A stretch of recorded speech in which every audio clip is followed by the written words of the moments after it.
Welcome to the High at 9 News Hour, where you will hear from cannabis industry experts and professionals from around the country talk about important topics while shining light on global issues and discussing cannabis as it relates to politics, regulation and reform, data and technology, science, research and medicine, family and parenting, art, celebrities and entertainment, fitness, sports, mental health and wellness, and plant-based medicines and entheogenics. Together, we are building a stronger community, fighting the stigma and creating change.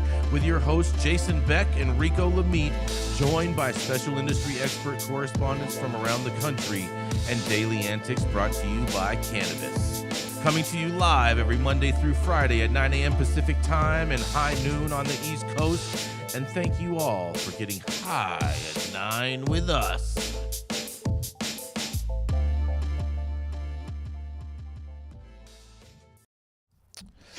Oh, yeah. Good morning, everybody. Hope everyone is having an amazing day. That's right. It's Tuesday, June 27th, and today is National Onion Day, National Sunglasses Day, National Orange Blossom Day, and here's an important one, everyone. It's also National HIV Testing Day, International Pineapple Day.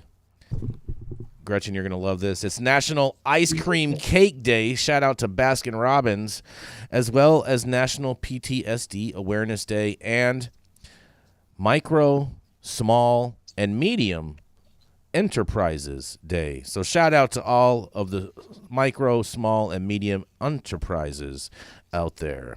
Thank you for joining us and getting high at 9 with us. It's also high noon on the East Coast. And please remember to like, share, and subscribe to us on all social media platforms. Use that fancy little QR code right there in the top-hand corner of your screen to see where we live at on the internet. And we're live every Monday through Friday on YouTube. And we're normally would be audio only on Twitter Spaces, but we will not be on Twitter Spaces today. We will resume that tomorrow. So, without further ado, we are going to kick it off with the dope dad, who is experiencing some color disorientation today. That's right. I mean, still looks just the same, Rico, to me. You don't look like Barney. I can tell you that much. Even though I'm still black. Even though your outfit does look pretty Barney-ish to me. That's right. It's the dope dad himself dressing up as Barney, Rico Lamitte.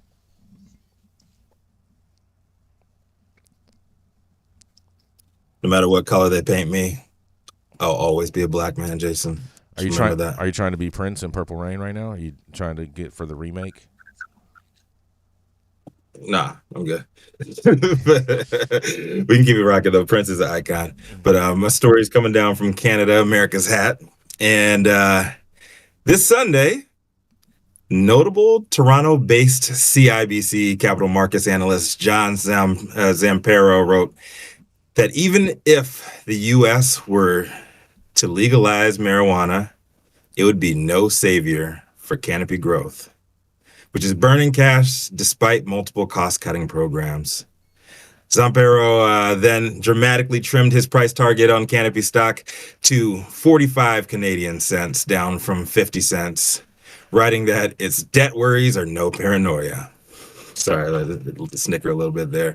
I got no video or audio sourcing on this one, so all I could hear when I read these quotes from Canadian financial analysts is Terrence and Phillip. But moving on, the comments come after Canopy acknowledged last Thursday in their most recently released annual report ongoing concerns that it may not be able to continue operations and meet financial obligations. Last week, the company was seen as the company once seen as an invincible corporate force and model for possible things to come in cannabis. They just might be waving the white flag. Let's take a trip back in time. Back in April 2019, canopy growth was on the top of the world with a market valuation of $19 billion. The Ontario-based giant was officially the biggest company in cannabis ever. The house that Bruce Linton built was an inspiration to Chads worldwide, seen as a model for young batch of American MSOs to follow, and an indicator corporate cannabis was here to stay. But it was also a thorn in the side of rising legacy activist movements looking to preserve cannabis culture and expedite opportunities for the individuals and communities who'd suffered the brunt of generations under prohibition. Legal loopholes made way for a slew of American cannabis companies banned by the SEC from trading on domestic stock exchange due to federal illegality flocked to the Canadian equivalents because of FOMO. The area corporate weed had arrived and Canopy Growth was its champion. Little did they know the party would soon be over. Similar to a seemingly unbeatable New England Patriots back in 2021 parting ways with peak Tom Brady, Canopy founder Bruce Linton would soon be abruptly ousted as CEO, leaving the industry's reigning corporate champs without a clear path forward. You can't really see how bad a storm is when you're in the eye of it. April 2019's corporate peak kicked off a painful 4-year losing streak for cannabis stocks. Canopy Growth's market capitalization slumped from 2021's 25 billion Canadian, that's 19 billion in real money, to less than 400 million Canadian, or about 304 million US, leading to an expulsion from the S&P TSX Composite Index earlier this month. A few short years after boasting an all-time high of $57 per share, Canopy tumbled more than 1,000%, opening at an all-time low of 50 cents this morning, following benchmark analyst Mike Hickey's post-closing bell commentary yesterday, slashing his future stock price target on the firm to 0. Hickey questioned whether the company has any fight left in them to reduce cash burn and turn around operations after dropping 78% this year alone amid a broader industry sell-off and little progress on federal legalization in the U.S. The analyst said Canopy's recent aggressive expansion into the U.S. market could be a signal of desperation given that the U.S. market remains federally illegal. And he has a point. The company did not immediately respond to a comment request on this one. But I just got to say, man, this may be a sign of things to come in big corporate cannabis. We called it at the end of last year that there's going to be a lot of blood going on, a lot of blood flowing in the streets in the broader cannabis industry this year, and we're beginning to see giant after giant collapse. I never thought back in 2017, 2018, the Canopy would ever collapse, but here we are. I'm Rico Lamitte, the dopest dad on the street. Love to hear what everybody has to say about this one. Man, Canopy Growth is supposed to be the giant of all giants in cannabis. Man, is True Leaf going to eat their lunch? Is they going to eat Canopy up? Is Kim Rivers going to be the new Canadian monarch? Ooh, I like that. I like that, huh? Right, butterfly. Yeah, you got bars there, Jason. Just wondering, bro. Just wondering. You know, I have questions. I want to hear Gretchen's analysis on this. Is anyone surprised to hear that a Canadian company is failing? And I don't think so. I think this is old news. I think the writing was on the wall, and they couldn't turn around their American assets to really do anything valuable. So, sayonara, Canopy. I think a lot of these big boys got out over their skis. They got out over. Hold on. Did you just use the word skis? What's wrong? Out over the. Hold on. What does that mean? Is that like an expression? SK. No, it's a Canadian. It's a Canadian thing. No, it's not. No, it's not. No. It's not SKIIS. Is that what's going on here? Hold on, Rico. Hold on, Rico. What's wrong with my expression? Hold on a second. She said skis. SKEEZ. I just want to make sure that's noted. It's not SKIIS, Saman. She said SKEEZ. Somebody get Ali Muffins on the phone. I need to hear more about this. All right. Let me handle this. Simmer down. All right. They got too big for their britches. Can you handle that one? Or is that going to set y'all into a fucking tailspin? I just thought it was cute that you used a word from the Urban Dictionary, Gretchen.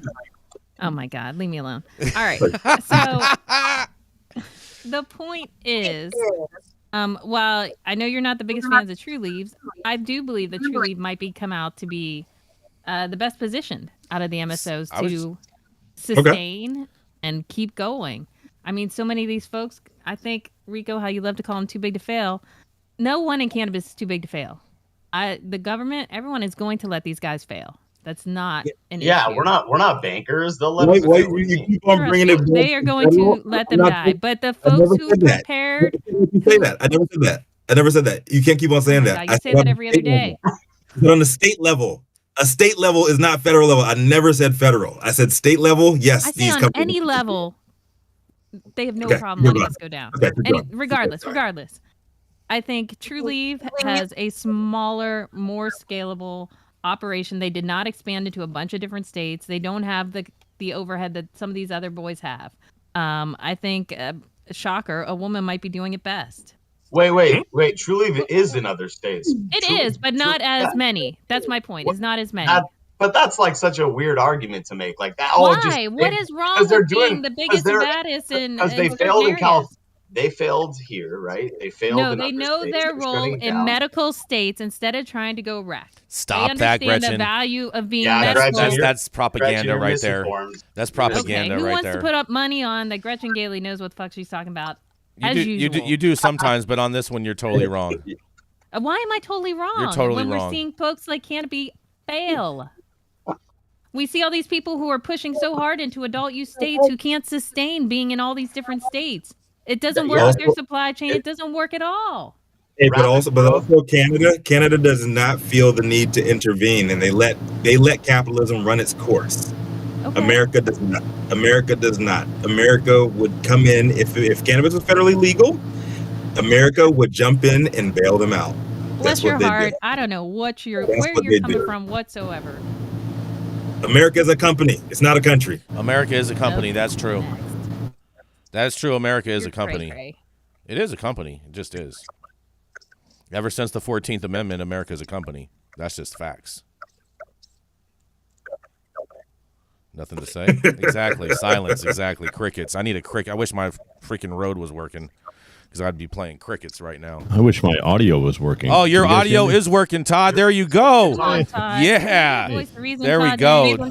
Todd. A soothing, velvety voice of reason. Yes. Well, the country is definitely a company for sure. Yeah, exactly. It's definitely a company. This Gretchen backlash day. All right, go back on mute, Todd. Yeah, I bet. But Gretchen, why do you see Trulieve as you said? I agree with you. We need more women in charge of things like this, especially large companies. But why do you think that Trulieve will fare better in the U.S. market? I think because they have not overextended themselves. But just are you serious? Just the simple nepotism is what launched them into success. So are we saying that they owe $750 million in IRS tax debt? Are you kidding me? Who else in this industry doesn't owe that much in tax debt? Are you kidding me? Green Thumb, GTI. I don't. Yeah. GTI is the best position MSO in my opinion, financially stable. Okay. Just notice there's not a debate on that. I think this is a bad sign for corporate cannabis altogether. And I keep on beating that drum, man. Big pharma, big tobacco, and big alcohol are poised to take over a lot of these companies. True. Sure. They're the ones with the real money. They're the ones with the only real liquid capital left to make moves. And who wouldn't want to be a part of one of their organizations, to be honest, on paper? I mean, that's the game. Deal with their Constellation deal? Nothing happened until this went legal, correct? With Constellation, they got no money, nothing? Constellation went out. Altria, though, stayed in, and their investments are paying dividends for them, and they just doubled down. They said the story that I covered, I think, last month, they're investing $5 billion over the next 2 years. That's 2 times Curaleaf's market capitalization. $5 billion over the next 2 years, just dipping their pinky toe into the industry. Mm-hmm. Altria is Cannabis? No. I didn't say that. I said no. That's what I'm asking. I'm asking about this specific deal. When Canopy made the deal with Constellation, they didn't get any money out of the deal, correct? I think they got some money. I think they got some money on this. But the bulk of it happened when legalization happened. Hold on, I can only hear one person's talking. What are you saying, Gretchen? I'm saying the bulk of the deal, the real major payout, only happened when legalization came on. Actually, Gretchen, you are partially right. That big payout only comes when there's federal legalization in the United States, not in Canada, because there already was legalization in Canada. So they're banking on U.S. legalization. And Altria is with Kronos. Yes, that's correct. Yeah, theirs is. They saw the big hit with the vape scandal when Juul went down, and they lost all that money. So Altria lost $14 billion when Juul got kicked out of the American market, and then they're like, you know what? We're licking our wounds, but we're charging forward and $5 billion going into the next 2 years. It says over here, Constellation Brands is still bullish on canopy growth as of October 2022. Constellation Brands, look for them to crash as well. Well, and didn't recently, or am I thinking of this incorrectly? Didn't Kronos recently just get rid of its U.S. assets? And they're just leaning into hemp. What assets did Kronos have in the U.S.? With the various companies that they were part of with the U.S.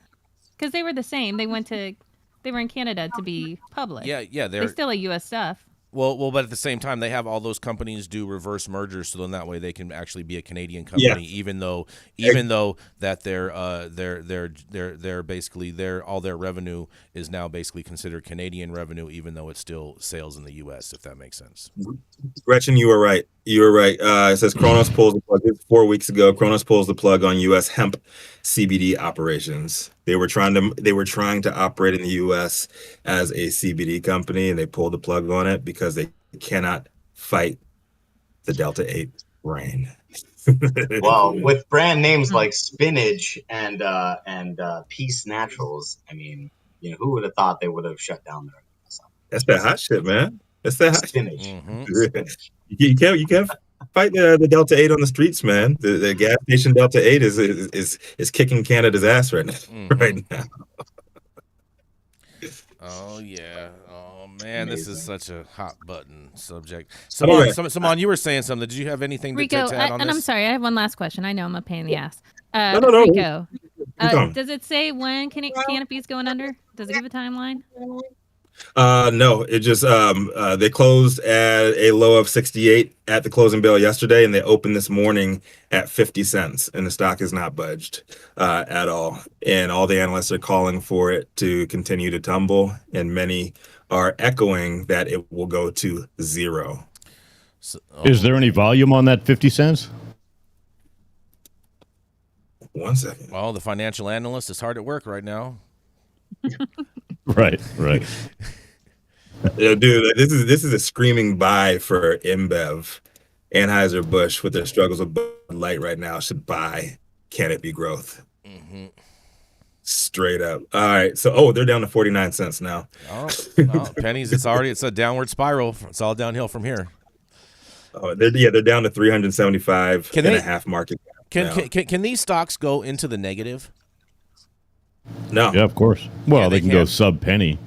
Sub-penny. Eventually. Interday. Yeah, interday. Yes, and then they just shut it off. They can't be like negative $1.65. No. Okay. No. All right. Just wanted to check. I think maybe because it's I don't know. I can't find the volume. Because they owe the shareholders $1.65 right per share. They owe the exchange. Oh man. Right. You hear the shareholders going, "Can I get $1? Can I get $1?" That's right. Sean from Weed for Warriors, he's selling the balance sheet sucks. He says buy it out of bankruptcy because it will be cheaper, and because they are a Canadian company, they actually would be able to file for bankruptcy. So maybe that is a good tip. Yeah, he's right. Maybe that is what Anheuser-Busch or maybe the pharmaceutical industry is looking towards. But their U.S. entity cannot. They opened up in the U.S. this year. But they're still a Canadian-owned company, and I think that's what matters. Yeah. And hold on. They went hard into U.S. thinking that federal legalization was coming. Hold on. But how they went hard in the U.S. is all based around hemp, and that's considered legal under the standards, so they actually could file for bankruptcy in the U.S. because they're not actually plant touching within the U.S. as far as hard THC products. And let's talk about the bankruptcy thing. It's really that if you own property, right, and you've like collateralized that into your situation, your business, then you cannot file for bankruptcy, right? But if you don't own assets, if there's no like real estate assets involved in your kind of portfolio, is that still impossible to do? I think that's another story for another day, though. I would love to bring some of my financial gurus on. Oh man, maybe we should do a special episode all about this and just deep dive with some financial analysts and all about doom and gloom. But this is, I think, like in closing, I know we spent forever on this one, but I think this is major shockwave going forward. We have not seen the extent of the damage from this. And I think it's just the beginning for corporate cannabis. We're going to see a lot of blood on the second half of this year. So okay, one last question. Go for it, Gretchen. Keep it going. Are they the largest in the U.S. technically? Canopy Growth is the largest. I would say Canopy Growth is the largest cannabis company. Period. In the world. Globally. Yeah, Canopy still is with their market cap just under $2 billion. There we go. And Trulieve is a close second. Telling you, Trulieve is going to be Canopy. False leave. Oh boy. Tilray worth $1.1 billion. Hey, but that 1 month, that 1 to 2 month run that Tilray had, they were up like 13,000% in less than 2 months. Right. Mm-hmm. That's where we are. That's why we are where we are now. We got a commercial or something, man. You got to. Yeah, you know what? You're right. You're right, Rico. We're gonna go to a commercial. We're gonna be right back. The Control Tower from Highly Educated has perfected the dab. Utilizing the concept of thin film evaporation, you can waste none of it and taste all of it. The micro texture of the SE pillar increases nucleation at elevated temperatures. And with the tower propelling at 2,600 RPMs, it's certainly the most efficient dab experience to date. The Control Tower from Highly Educated.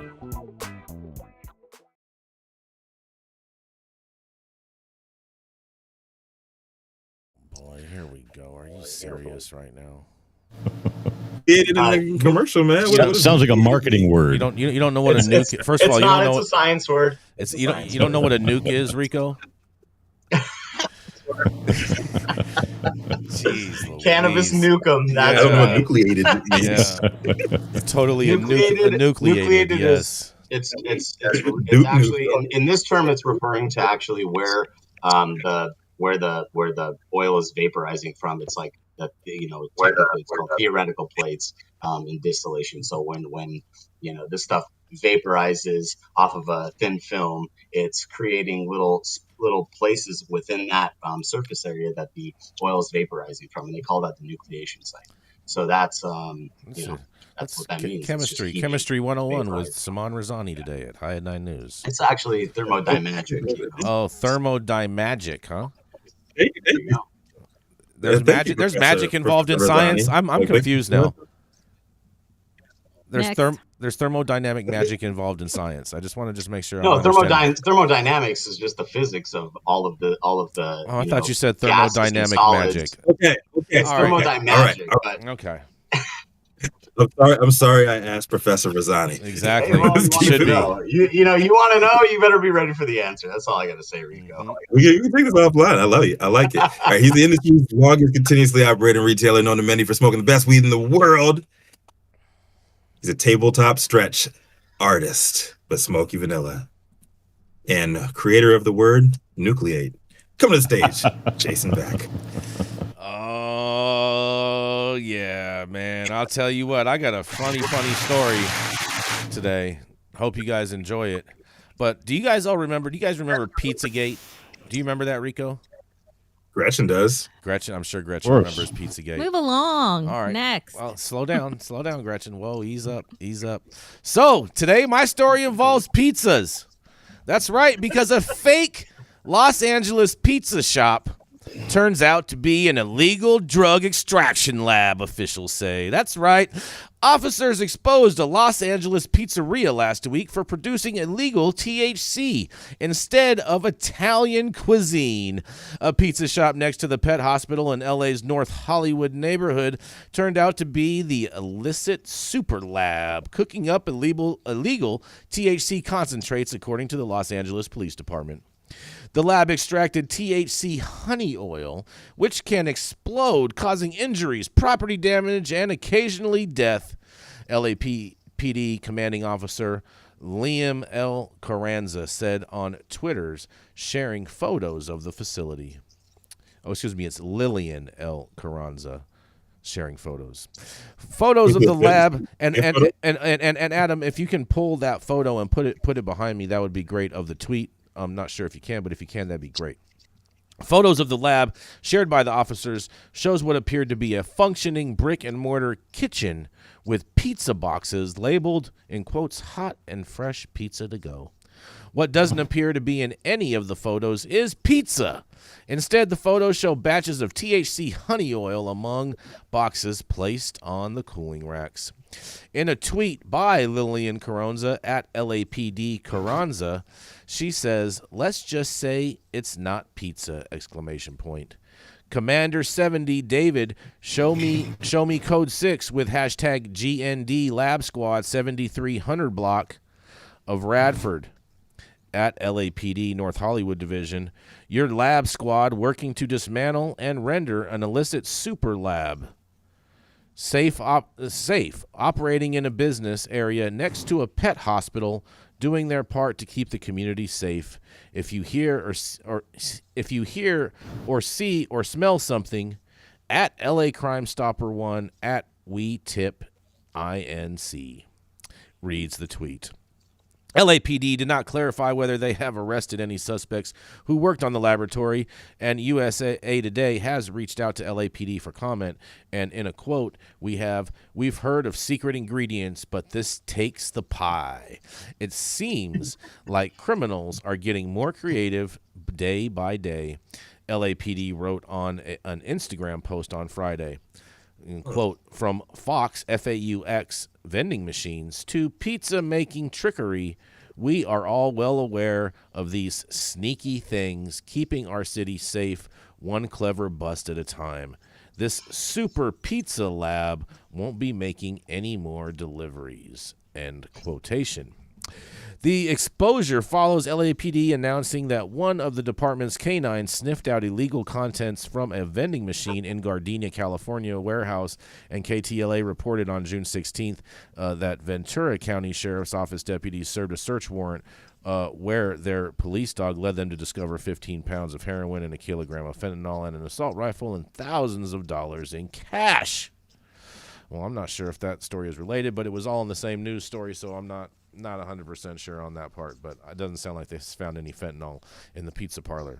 So you cannot go to this pizza parlor and get fentanyl as a topping, but you can go and order some slabs because, as everyone remembers, Saman Razani, if it don't shatter, it don't matter. This is Jason Beck reporting for the High at 9 News. What do y'all think about this one today? Wow. Pronounce faux, F-A-U-X, meaning fake. Jason doesn't have any faux anything. No faux. I don't no faux around. He doesn't know what faux is. I don't faux around. I don't even eat Vietnamese food. He watches he keeps faux news on the TV every single day, watching his boy. And how 45. It's spelled F-A-U-X, you would pronounce it in America. You would pronounce it Fox, F-A-U-x. That's how it would sound. Maybe in Trump's. You just like saying Fox, right?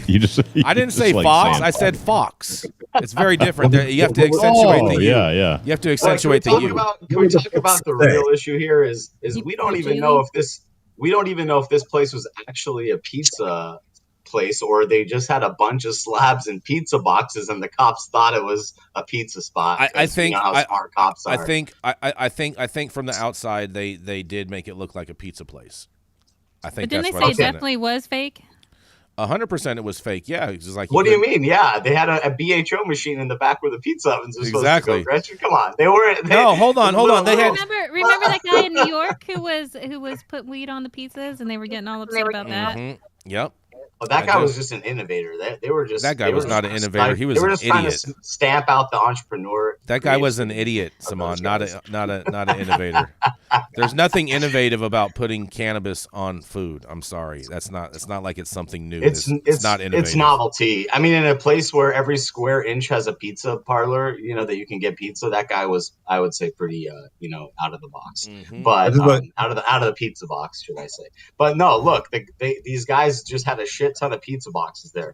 But was the front like an actual pizza place where they had a sign up and they had ovens and it was a working pizza place? I don't know about that. I think they just had a shit ton of pizza boxes. Cops went in there. It was like probably a warehouse. They probably, who knows? Hey, when you go out to a pizza delivery, they have those red things that they keep the pizzas in to keep them warm. Yes. Do you think when they left, they had those and they put the slabs in the pizza boxes and put those in there to have it? If they didn't, like, to purge, fresh out of the oven. You know what I mean? maybe the cops were just hungry. They wanted. They stumbled upon it and they were like, "It smells too dank in here." Hold on, Saman. You're gonna love this, Saman. Johnny Smash says in the chat. He says, "Is it brick oven purge shatter?" Ooh. Johnny Smash. Oh, talk about the off gassing process. That's some artisanal shit right there. That's for sure. The prices are up on the brick oven purge. That's at least an extra $5 a gram on wholesale right there. I wish BHO was $5 a gram in general, but these guys were doing their thing. I mean, LA I think that's a great name. Full of entrepreneurs. That's a great name for a cannabis brand, Saman. Brick oven BHO. If these guys get out, maybe they can partner up with the Stone Pizzeria guys. Stoned Pizza, coast to coast connection with New York. I see what you did there, bro. I see what you did there. Very you like clever. that? Very clever, Rico. Very clever. You like that? Mm-hmm. I don't know, man. Did they have a stock image of a hemp leaf deep fried like every other, every other cannabis food story? Adam, were you ever able to get the thing? Can you put it up behind me real quick? Here, look at this. Look at this picture of this LAPD officer or officeress, because she's a female. It's Karen Bass's city, just so you know. Stop Jason. it. We haven't. It's not going to work, huh, Adam? I don't see it. Shout out to Karen Bass. I don't see it. Chat. If you see a tweet behind me, let us know, because I don't see it on any feed. Oh, we don't see it. I don't see it on either. No one's. I don't see it on either. We'll survive. There it is. Now we see it, but it's all blurry. It's all blurry, but right up here, right above my head, you can see the officer who put out the tweet. That's her with the pizza box right behind the ovens. Oh yeah, look, there she is, right behind the ovens. Look at that, in the pizza factory. It looks like a pizza kitchen to me. Look at all that dirt on the floor. Pizza factory. Mm-hmm. It does look like BHO ovens. Yep, exactly. Oh, they definitely are. But they have them above the floor at the mandatory 6-inch mark. So completely safe. Keep a cute kudos to them for keeping safe and sanitary operation. It gives a whole new meaning to the phrase "doughboy." No, it's this is typical, Mm-hmm. So and they have a pretty they were cranking it. They were cranking it out. So, Yeah, literally. We're gonna Adam, we got another commercial? Yeah, we're gonna go to a commercial. We're gonna be right back. Keeping up to date on the evolving policies of relevant state, local, and federal governments is key to success. When the future of your business is at stake, you need representation as dedicated as you are. With a maze of laws and regulations surrounding cannabis, hemp, and psychedelics, knowing where to begin can be a challenge. Good Thing the Law offices of Omar Figueroa features a skilled, highly focused team ready to guide you through it all. They're accepting new clients in California and New York.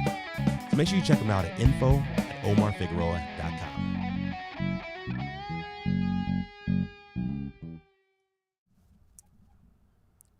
Oh, yeah, coming up next. That's right. It's Gretchen Gailey. She apparently loves pineapples and collects pineapples. So if you're out there enjoying this video, make sure you send Gretchen some pineapples and maybe even get her dog some plush pineapple toys. That's right. She's the founder of Pineapple Panoptic Strategies and our very own Washington Insider. That's Gretchen Gailey. And just for clarification, I don't collect the actual fruit. So please don't send me fruit. What if it's from Pineapple. Hawaii? What if it's from Hawaii? I don't care. Don't want it. I do. I want. Oh, They're like little statues. I'll be in There's, Hawaii. like, I'll be in details. Hawaii all weekend. I was gonna Instead of send like you a some. crazy old lady with like cat statues, I got pineapple statues. Very Are- cute. Do I'll be in people send Hawaii you all weekend. I was pineapples? gonna send you some fresh Yes, shit. people I was send me gonna send you some pineapple. fresh shit. What? Wow. What? I was gonna send you some fresh Thanks. pineapple from Hawaii. Pineapple Rico. upside down. Rico, Pineapple send upside down. her. I make an excellent pineapple upside down cake. We'll believe it when we send you some pineapples from Hawaii fresh. Well, you I'll send you some fresh this weekend when I'm in Hawaii. I'm gonna send you some pineapples, and All I'll right. fly out to DC. We'll do a taste test. send me a pineapple. Let's do this. What the hey? All right. Let's go. My headline comes from Marijuana Moment. Maryland marijuana legalization takes effect this weekend, with sales set to launch as governor recommits to equity goals. Maryland's marijuana legalization law officially takes effect on Saturday, with simple possession and personal cultivation set to become legal as the majority of existing medical cannabis dispensaries prepare to open their doors to adult consumers for the first time. Meanwhile, ahead of the launch, the governor is reaffirming his commitment to fostering an industry that puts equity first. Nearly 100 dispensaries have been approved by state regulators to convert to dual licenses that will be able to serve patients and adult consumers over the age of 21 alike. They will be authorized to sell to both groups starting July 1, when legalization takes effect under a ballot measure approved by voters last year. Lawmakers have worked expediently to ensure that the industry infrastructure is in place in tandem with the legalization of simple possession and home cultivation. Governor Wes Moore signed legislation last month to establish a regulatory framework for cannabis sales to achieve that goal. At a Cannabis Regulators Association conference in Maryland on Monday, Moore said that historically, cannabis policy has been used as a cudgel to oppress, jail, and discriminate against our fellow citizens, especially people of color, and the war on drugs didn't just fail, it made us weaker as a nation. But now we are writing a new chapter in the story of cannabis in America, a chapter focused on equity and economic growth. It's time we moved away from this false choice that says we must pick an economy that is equitable or an economy that is growing. We can and we will do both. In addition to the 94 medical cannabis dispensaries that have been approved for adult use sales so far, the Maryland Cannabis Administration announced earlier this month that it approved 38 cultivators and manufacturers to supply the new market. In order to operate on or after July 1st, 2023, an existing medical cannabis licensee or pre-approved entity must pay the conversion fee and convert their license to a standard medical and adult use license. Standard cannabis licenses will be valid for 5 years and will authorize a licensee to grow, possess, or dispense both adult use and medical cannabis. Licensees who choose not to convert may continue to hold their license for resale, but may not operate under the license beginning July 1st, 2023. Last month, the MCA released a first batch of rules for the industry to the Joint Committee on Administrative, Executive, and Legislative Review. A key step to stand up the industry before legalization is officially implemented this weekend. The 41-page rule sets definitions, codifies personal possession limits, lays out responsibilities for regulators, explains licensing protocol, including for social equity applicants, clarifies enforcement authorities and penalties, and outlines packaging and labeling requirements. Meanwhile, earlier this month, the State Department of Commerce started accepting applications for grants to help existing medical marijuana businesses convert into dual licenses that can serve the adult use market. Under the referendum, the voters approved in November, legalization of possession of up to 1.5 ounces of cannabis takes effect on Saturday, with an additional removal of criminal penalties for possession of up to 2.5 ounces. Adults 21 and older will also be allowed to grow up to 2 plants for personal use and gift cannabis without remuneration. Meanwhile, the relatively quick timeline for the launch of commercial sales has put pressure on the state official to enact the regulations that have come together over recent weeks. Maryland residents, like the majority of Americans, prefer a policy of cannabis legalization and regulation, and they are rightly moving away from the failed policies of criminalization and stigmatization. And that comes from the Normal Deputy Director Paul Armentano, who said that in a blog last week.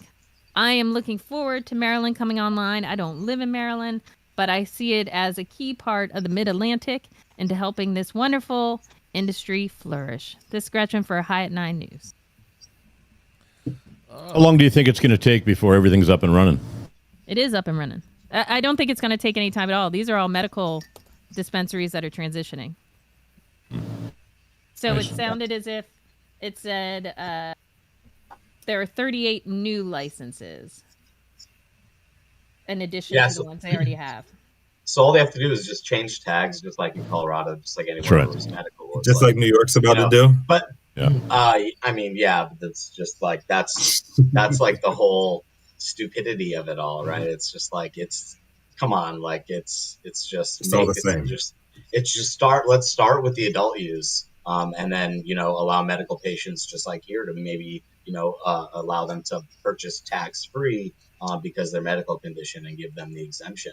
I think that's always in my mind that's always the most common sense thing to do, but. We know how bureaucracy is. Right after I just renewed both of my licenses, my medical and recreational one, they passed legislation that you don't need a medical and recreational license. So how much do they get you for, Todd? Like $8,000. $8,000. Wow.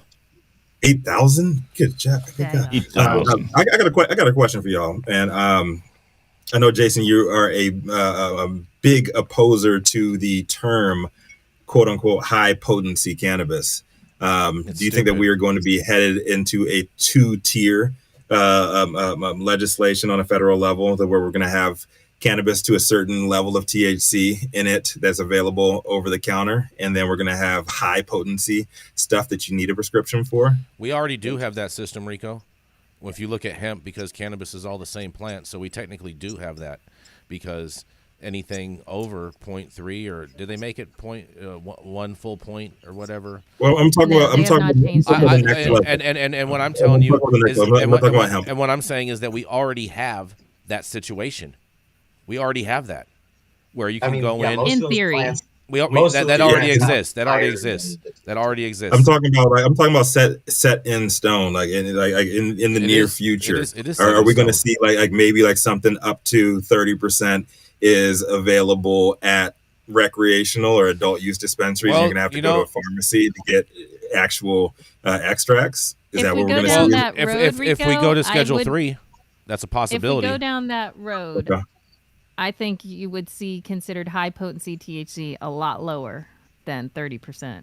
I think the feds are going to clarify it at like maybe 10%. Anything above that's high potency, because they just don't get it. I mean, they've never gotten it, and we don't have enough people with enough sense at higher levels to influence these people into actually getting it and putting the right things into law. Well, so no. What you really have out there is you have a bunch of people that have pre-existing agendas that don't align with what the average consumer would want, and they are totally focused on capturing market share and regulatory capture and all of this, and keeping prices artificially high for patients and consumers in a protectionist market space. And that is the people that are talking in Washington, D.C. and trying to get things passed, and that is their agenda. Well, I have a question for you all, back to Maryland, which I found interesting. And what this story said is that licensees who choose not to convert may continue to hold their license for resale, but may not operate under the license beginning July 1. So are they saying if you're a medical dispensary and you don't want to go adult use, you got to shut down? Hold on. Can you repeat that? Because it's ridiculous. I missed that. Is that a kick in the nuts to all medical? Hold on. Let me hear Gretchen. Start over, Gretchen, please.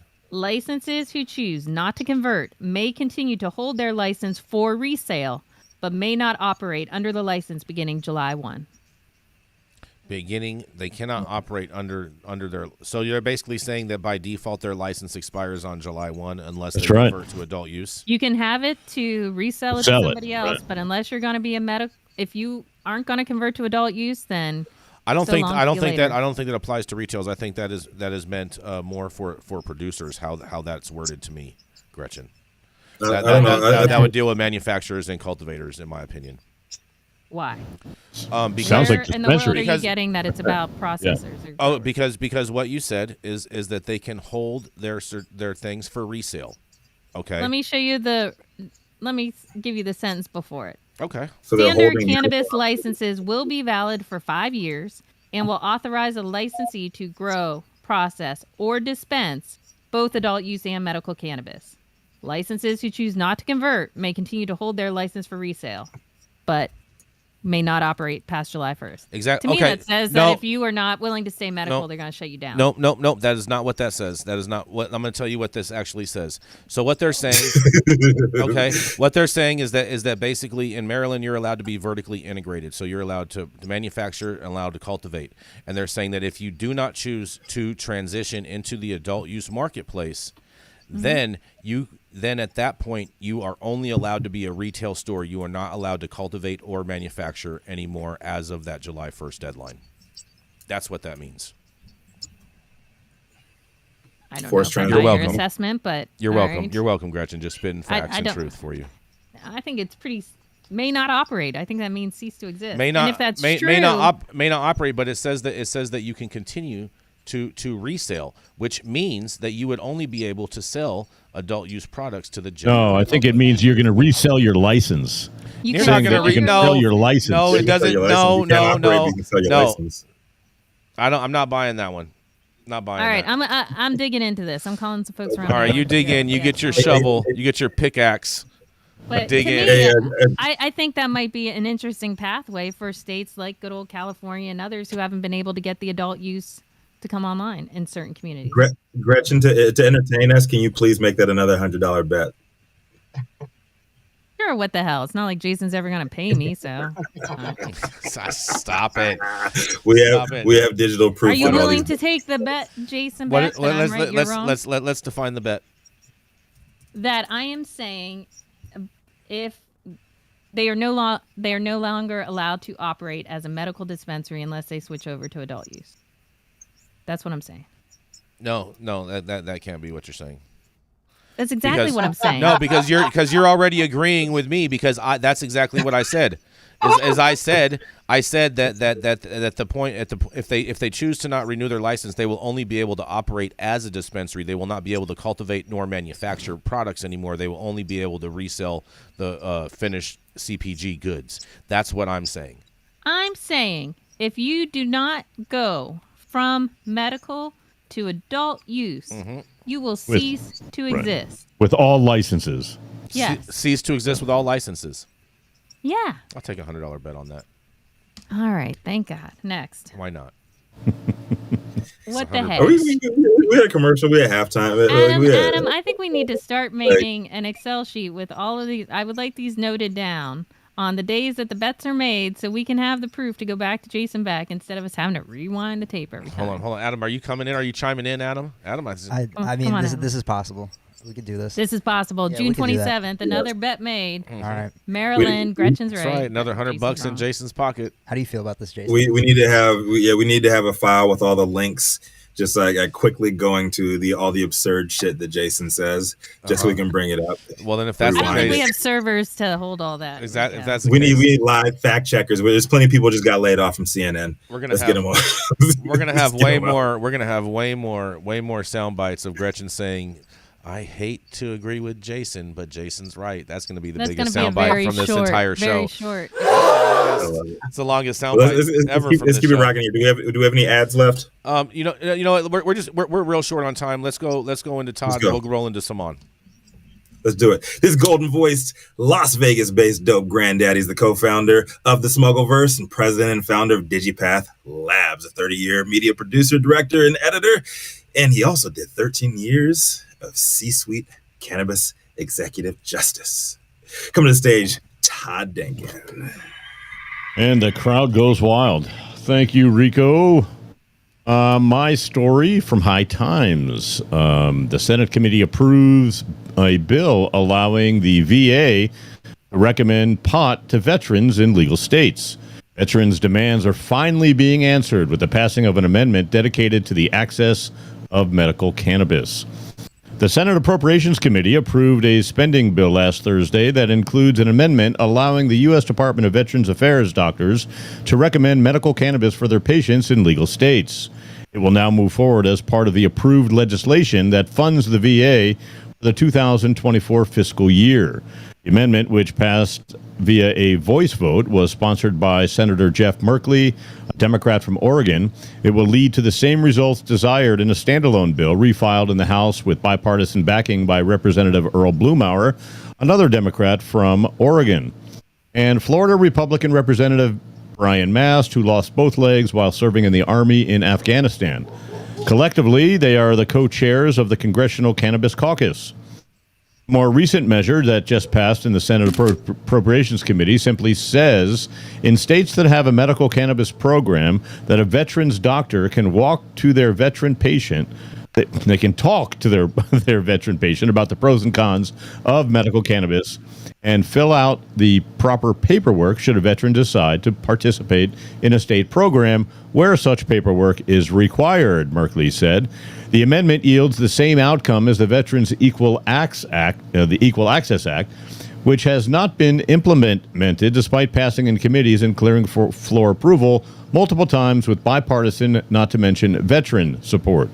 In December of 2022, a coalition of more than 20 veteran service organizations wrote a letter to the congressional leaders that just about had to beg lawmakers to pass a cannabis and veterans research bill before the end of the previous Congress session.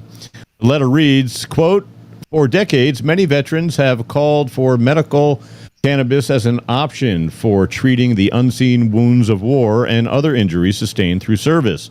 Veterans and caregivers have consistently communicated their anecdotal experiences regarding how cannabis offers effective treatment in tackling some of the most pressing health concerns they face upon returning from war. Given what vets give for this country, the Americans now say that cannabis is safer than alcohol and cigarettes. It is a very fair ask. No such legislation passed in time. However, thanks to the approval of the latest spending bill, vets can now talk to their doctors about medical cannabis. Research continues to show the valuable role cannabis can play in treating PTSD, depression, anxiety, and many other conditions that unfortunately are all too familiar among vets. Last year, a study published in the Journal of Neuropharmacology by researchers from Wayne State University showed evidence that low doses of THC help treat adults with PTSD. While there is plenty of previous research on cannabis and trauma, this was the first to explore how cannabis THC affects the corticolimbic brain activation. Additionally, for those vets with injuries or chronic pain, cannabis offers a safe and harm reduction path to treating such pain and allows many vets to opt out of opiates. According to the letter, it also says, "We remain committed to the VA's goals of conducting research into the efficacy of medicinal cannabis as a treatment for veterans with chronic pain, PTSD, and traumatic brain injuries. However, as a Schedule I drug under the Food Administration, research into the efficacy of cannabis has been stagnant, cumbersome, and convoluted with red tape. Federal research into cannabis faces many bureaucratic hurdles that hinder researchers." In related news, Representative Marionette Miller Meeks, I just love her name, Marionette Miller Meeks, a Republican from Iowa, filed different legislation in May that would promote research for treating conditions such as PTSD and chronic pain with the VA, and that's just one of the many bills currently making its way through Congress. In April, bipartisan House representatives and senators also refiled bills to legalize medical marijuana for military veterans. If made into law, it would allow veterans to legally possess and use cannabis on a federal level, but following state law as recommended by their doctor. I'm Todd Denkin with High at 9 News, and I think it's about time, quite honestly, that the VA has gotten their shit together and allows veterans to use cannabis. Oh man, this. I feel like this sounds like great news, but I feel like I'm about to get the rug pulled out from under me. Yeah, it's not really as Sean good Kieran as it in sounds. the house for this one. But I will. Sean Kieran. This is just another Biden pardon. Oh man, we do want to thank. Hold on, Leah Patrick with a super chat with an American flag, a big old American flag in that super chat. Thank you, Leah. Oh yeah, support our vets. That's right. America. America. That's right. And I will say, So you think this is just a bunch of lip service, Gretchen? That's what you're saying? 100%. I think Only because it's very often lip service, or because of the story specifically? Because it is lip service. I mean, this is not a new thing. Veterans can talk to their doctors. Can they actually recommend? No. However, I mean, this is just another bunch of bullshit to pretend that they have passed something to benefit vets. Mm-hmm. Right. Oh, it's really saying that they're not going to punish anybody in legal states. But or how many are smoking really marijuana. getting punished currently? Well, I don't know the answer to that. In all honesty, they haven't had anyone to punish Gretchen because they haven't allowed the VA doctors to talk with their vets about this. That's right. So that's all that No, this bill is doing. That's absolutely incorrect, and I wish Sean Kiernan was here to back me up. So do I. Yes, they can talk. Talking is allowed. They can talk, but I think it's about also like I think those hospitals are afraid of not getting the money from the federal government if they're starting to talk and of course they are. apply this this new psychology and philosophy to like their practice. I think that's more their concern. I think that's what's deterring them in certain states from even addressing this. And I mean, I'm sure that some people talk to the doctor. I'm sure that others are afraid to, and I think that's a big it's a big problem. Yeah, they're all afraid of losing their benefits, and when they bring up pot, suddenly they risk losing all of their VA benefits. I never thought I'd say this, but where's Sean Kiernan Hold when I need him? on. Sean's in the chat. He's saying it's not true. He's screaming into the digital void that is our comment section. Yeah. He says, stop, you guys. No clue what any of you are talking about. He's saying, no. How do I get on? He knows how to get on. He knows how to get on here if he wants to try to pop on. Hey, Sean Kiernan is going to pop in like Ted DiBiase in backstage at WrestleMania. I think he's about to. Oh no, Sean Kiernan, come to the stage. Tables, ladders, and chairs match. I think he's about to pull up to your house, Todd, and give you a body slam in the hot tub. Nice. I could use a little dip in the hot tub. Yeah, yes. little desert dip.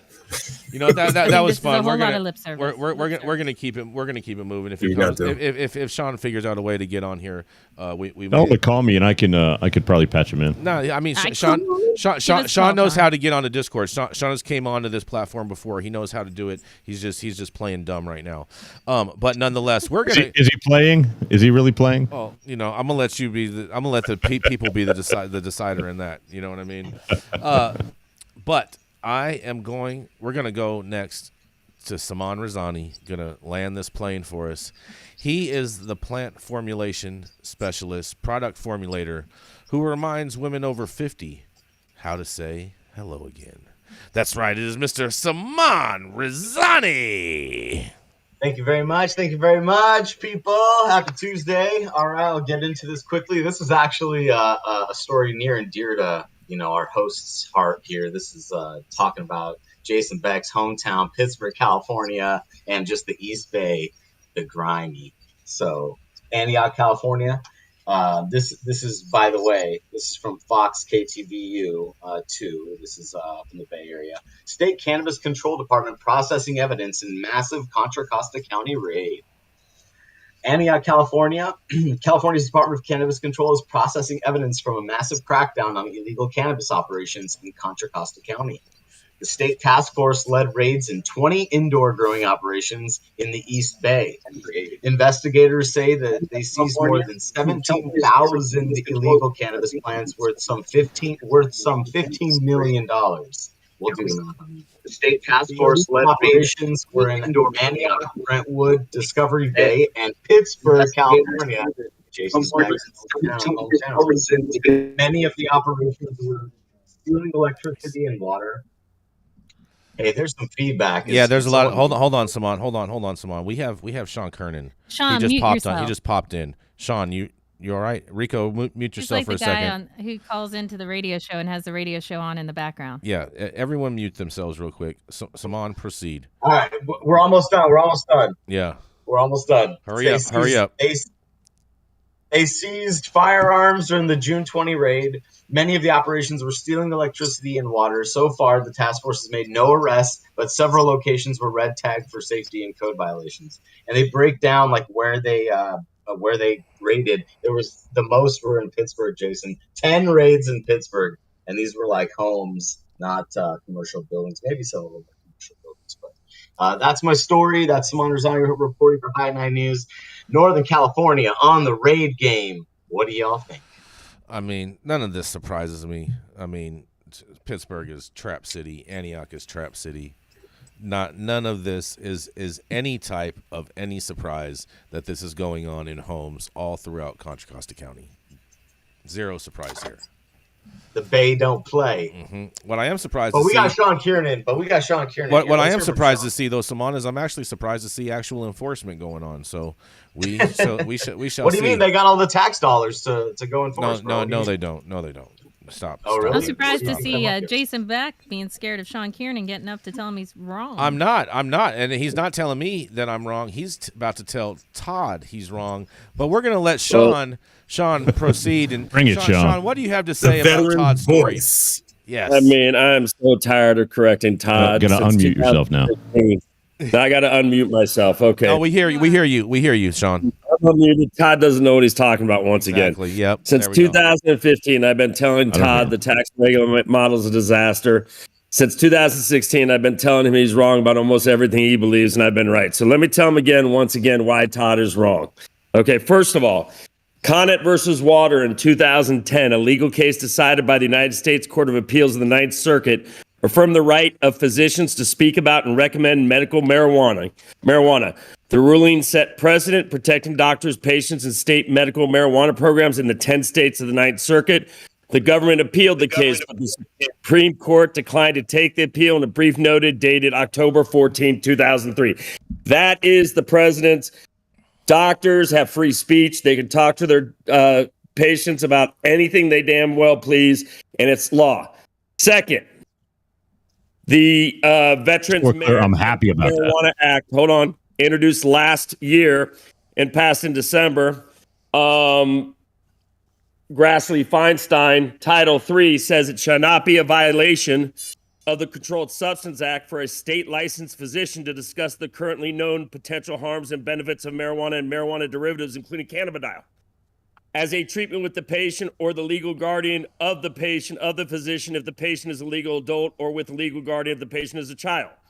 You have the state, you have the Ninth Circuit as the president of the land saying doctors can talk to him. You have Grassley-Feinstein, Title III, specifically says it's not a violation of the Controlled Substance Act and they can talk to him. So where the hell do we keep getting this? The vets, the VA doctors can't talk to the vets. They absolutely can. They absolutely do. Some like it, some don't. Veterans are not getting patients. They are not punished. They are not losing benefits at all for using cannabis. The only thing that changes if you use cannabis, they will assign cannabis use disorder.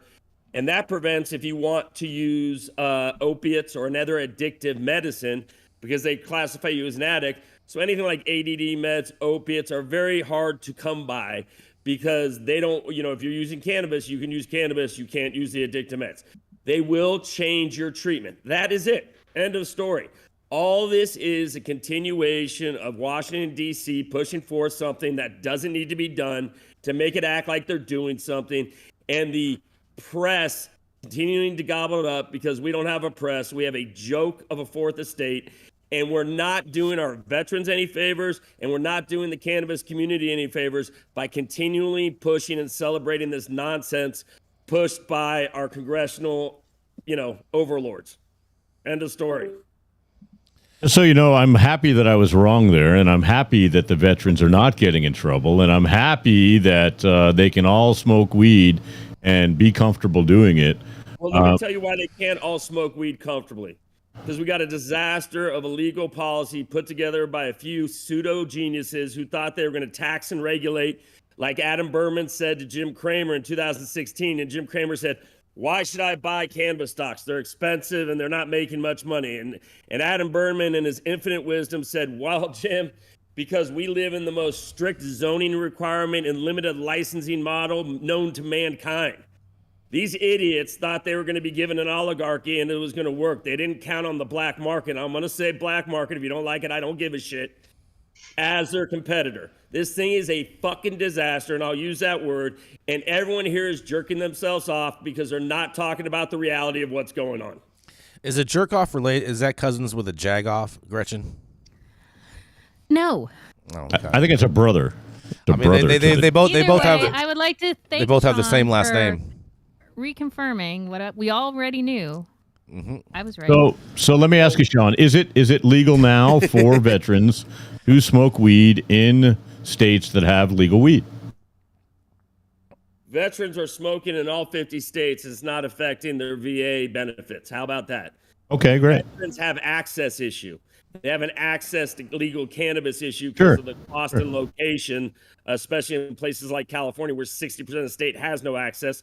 So they go to the illegal market, which is worse because now the legal market is diverting their poisonous meds that aren't passing their pesticide tests. And guess who gets to suck that down?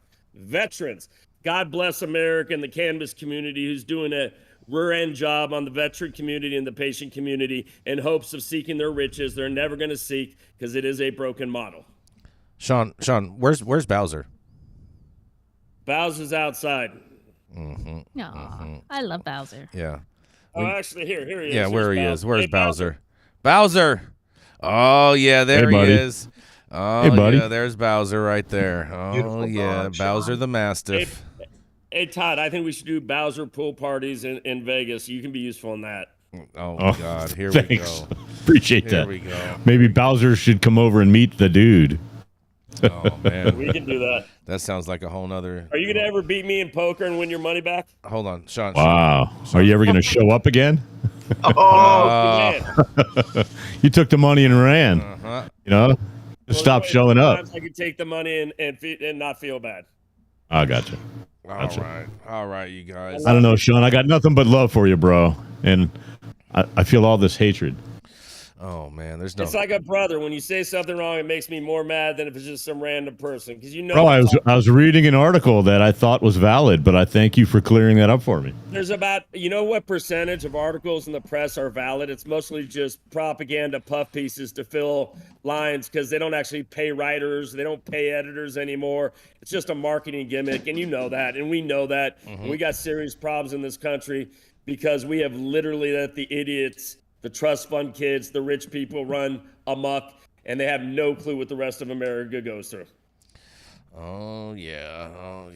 And a man with the velvet voice, I need you to have that velvet head. I love you. Yeah. Sean, thank you so much for the veterans perspective today, Sean. And Gretchen, are you gonna sign us out today, Gretchen? If you want me to, I'll sign us out with what we already knew. Gretchen is always right. Jason, pay up. You don't want to give a real. You don't want to give a real sign out, huh? What do you want me to say? Oh, Happy Pineapple Day. Happy What do you want? Pineapple Day. This is, we got a whole little script. Don't going on. send pineapples. Oh my God, You we're don't already wanna- you 7 don't wanna minutes thank over. everybody? Happy Pineapple Day. Move along. Thank you for attending. Thank you for understanding. Gretchen's always right. You want the real news? Come to Gretchen. I bet.